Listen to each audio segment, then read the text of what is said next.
Hi everyone, I'm Reena, and this is Resonant Space.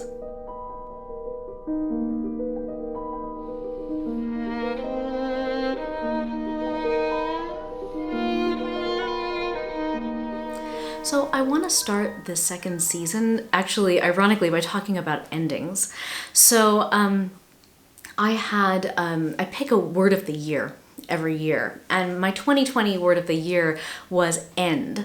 Believe it or not, I picked this word in January, and you cannot imagine my surprise at how pertinent the word was for a year like 2020.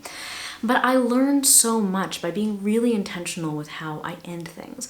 And it's not just, ending pieces of music, but it's also just ending work days, ending weeks or quarters, ending, engagements with people. How do we end with intention?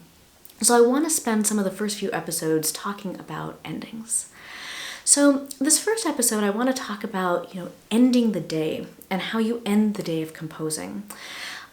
So this was a couple of years ago. I was working on my clarinet concerto, and it was one of these things where it was the last big commission I had to write of the season.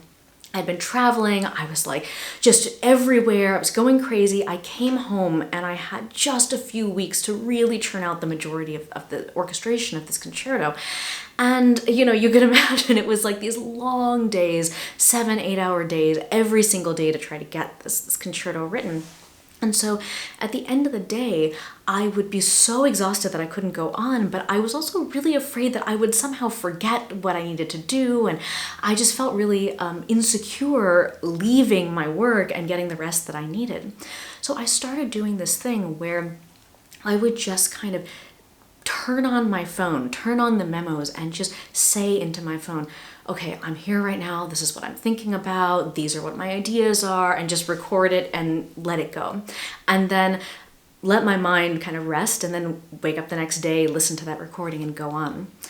And, during this pandemic, I really felt that I've used that thing again, that idea of just recording something onto my phone and recording kind of where I am.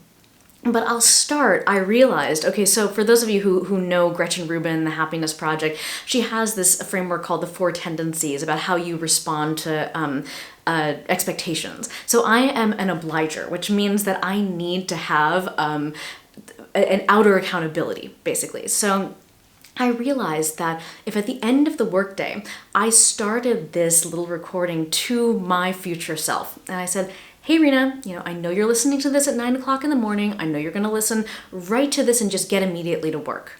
Somehow hearing my own voice saying that made me feel like, okay, I need to really get to work. Reena of yesterday was expecting this, therefore I need to do it.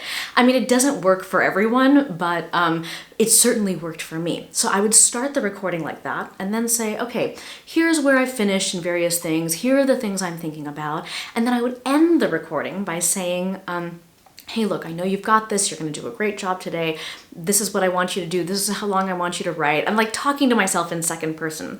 And then I'd say, go for it. And then I'd stop the recording. And of course, the next day I'd listen to it. It would actually really motivate me to get started. And just kind of hearing my own voice talking through things was really important because when you're writing music, you're working in this oral medium. And so sometimes seeing something on the page is already, you've got to parse it back into sound, but just somehow starting with sound was really helpful to me.